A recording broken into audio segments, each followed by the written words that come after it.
Hello hi అండి, ఎలా ఉన్నారు అందరూ?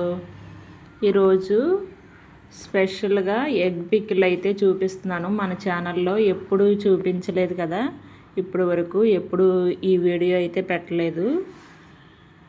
తప్పకుండా చూడండి. ఈజీ ప్రాసెస్ అన్నమాట. అంటే ఇంకొక ప్రాసెస్లో కూడా చేస్తారు, అది ఇంకొక వీడియోలో పెడతాను. ఇదిగోండి, నేను ఒక 3 ఎగ్స్ అయితే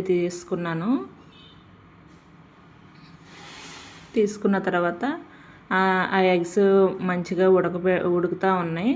అల్లం వెల్లుల్లి పేస్ట్ అయితే నేను ఇట్లా రోట్లో నూరుకుంటున్నాను అనమాట. దీంట్లో కావలసిన పదార్థాలు ఏంటో చూపిస్తాను. కారం, గుడ్లు, అల్లం వెల్లుల్లి పేస్ట్, గరం మసాలా, నిమ్మరసం, ఇది ధనియాల పౌడరు, ఉప్పు. ఇంకా బాండీ పెట్టేసుకుని ఆయిల్ వేసుకుంటున్నాను. ఆయిల్ వేసిన తర్వాత, ఆయిల్ హీట్ ఎక్కిన తర్వాత నేను ఏం చేస్తానో చూపిస్తానో చూసేసేయండి. చాలా సింపుల్ ప్రాసెస్ అండి, ఎక్కువగా ప్రాసెస్ ఏం లేదు. మనం ఇప్పుడు అల్లం వెల్లుల్లి పేస్ట్ నూరుకొని పెట్టుకున్నాం కదా, అదైతే వేసాను. ఇది పచ్చివాసన పోయేంత వరకు ఫ్రై చేసుకోవాలి. టేస్ట్ అయితే చాలా బాగుంది, తప్పకుండా ట్రై చేయండి ఫ్రెండ్స్. ఈ ఎగ్స్ అన్నమాట లోపల తీసేసి మామూలుగా ఈ వైట్ ఎగ్గే తీసుకోవాలి. ఎగ్ వైట్ మాత్రమే తీసుకోవాలి. ఎందుకంటే ఆ ఎల్లో వేస్తే మొత్తం పిండి పిండిలాగా అయిపోయి బాగోదన్నమాట. ఆ ఎగ్తో ఎల్లోతో పాటు చేసుకునే రెసిపీ ఇంకొక విధంగా చేసుకోవచ్చు, అది ఇంకొకసారి చూపిస్తాను.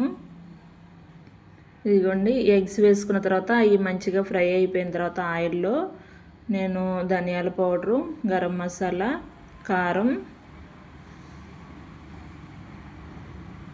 కొంచెం ఉప్పు వేసుకుని ఇవి మంచిగా కలుపుకోవాలి.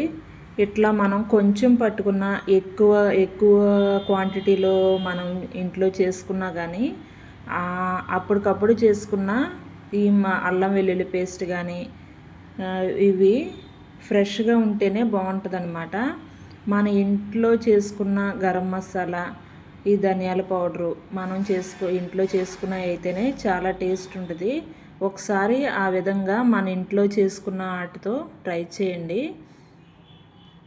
ఇదిగోండి, అవంతా మంచిగా కలిపేసిన తర్వాత ఫ్రై చేసిన తర్వాత కొంచెం సేపు చల్లారిన తర్వాత మాత్రమే మనం నిమ్మరసం వేసుకోవాలన్నమాట.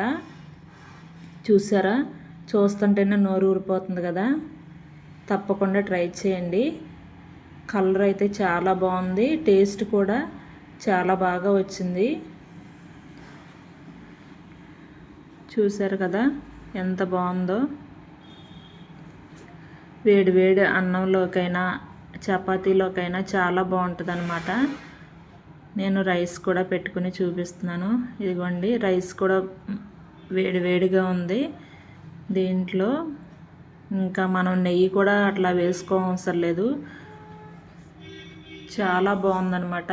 వేడి వేడి రైస్లో పుల్ల పుల్లగా, కారం కారంగా చాలా టేస్ట్గా ఉంది. ఒకసారి ఈ వీడియో నచ్చితే లైక్ చేసి షేర్ చేయండి ఫ్రెండ్స్. తప్పకుండా వీడియో మొత్తం చూడండి, ఎక్కడ స్కిప్ చేయొద్దు. మన ఛానల్ని ఇప్పటి వరకు ఎవరైనా కొత్తగా చూసేవాళ్ళు ఉంటే తప్పకుండా లైక్ చేసి సబ్స్క్రైబ్ చేసుకోండి. Thank you for watching friends.